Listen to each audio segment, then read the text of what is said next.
Assalamualaikum warahmatullahi wabarakatuh. Saya Dina Hoirina dari kelas manajemen kewirausahaan kelas F dengan NPM 721213184.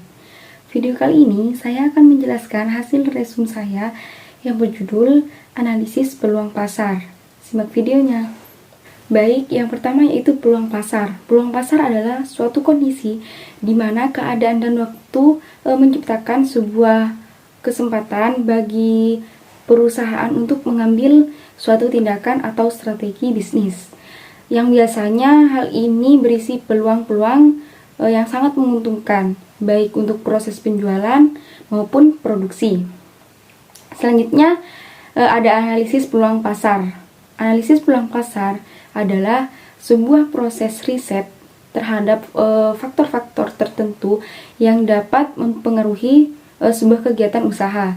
Analisis peluang pasar dapat membuat bisnis Anda atau bisnis kita menemukan potensi terbaik dalam proses penjualannya sebelum nantinya bisnis ini diluncurkan.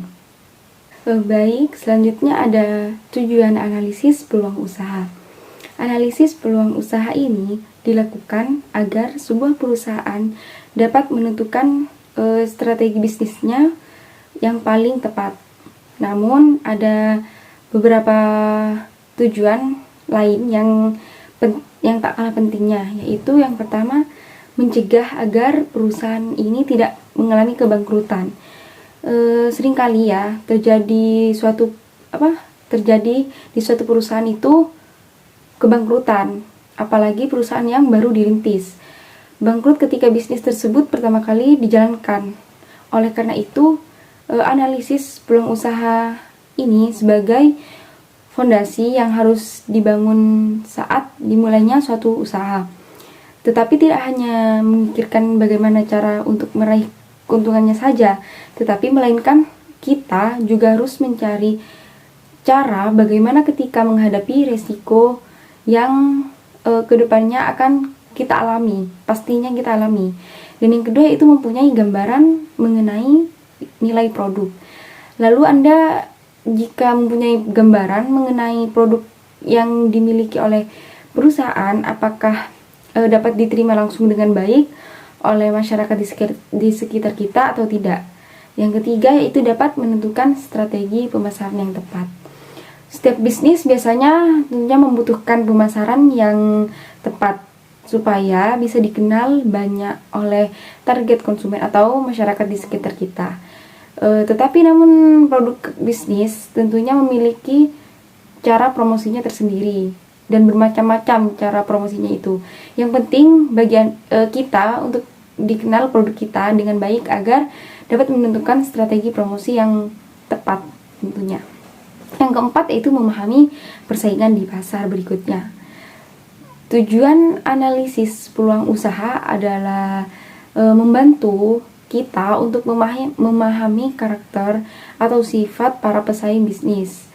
Lalu analisis ini juga dapat menentukan berbagai strategi apa yang harus kita jalankan untuk menghadapi para pesaing tersebut di luar sana.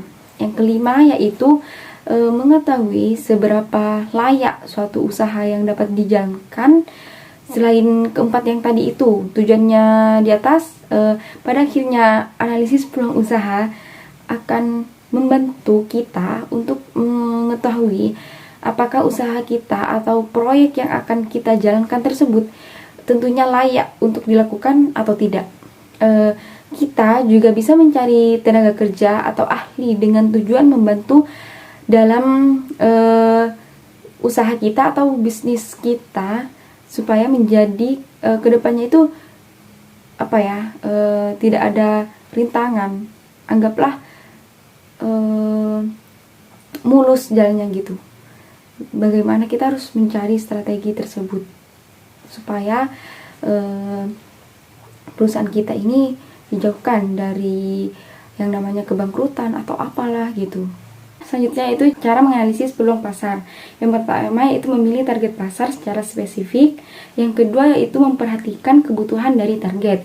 Yang ketiga yaitu lebih dekat dengan konsumen. Yang keempat yaitu mengamati persaingan pasar. Selanjutnya yaitu ada faktor-faktor dalam menganalisis peluang pasar. Faktor penting dalam sebuah keberhasilan atau kegagalan dari strategi pemasaran adalah apakah elemen strategi pemasaran tersebut konsisten atau tidaknya dengan realita dari lingkungan eksternal sebuah perusahaan. Selanjutnya yaitu ada beberapa hal yang harus kita perhatikan dalam membuat suatu analisa peluang pasar. Yang pertama yaitu memahami kondisi makro, yang kedua yaitu analisa pelanggan, yang ketiga yaitu riset pemasaran dan forecasting, yang keempat yaitu segmentasi pasar. Selanjutnya yang terakhir yaitu informasi pasar, juga menyediakan data yang dibutuhkan pada waktunya. Untuk yang pertama yaitu mengurangi resiko usaha, yang kedua yaitu mengurangi persoalan dan masalah potensi pada usaha saat ini. Yang ketiga yaitu mengenal peluang pasar yang baru. Yang keempat yaitu memperoleh informasi dan fakta tentang usaha untuk dimanfaatkan dalam membuat sebuah keputusan dan rencana tindak yang lebih realistis. Baik, sekian video dari saya. Kurang lebihnya mohon maaf apabila ada kata yang salah, mohon dimaafkan. Wabillahi taufiq wal hidayah. Wassalamualaikum warahmatullahi wabarakatuh. See you.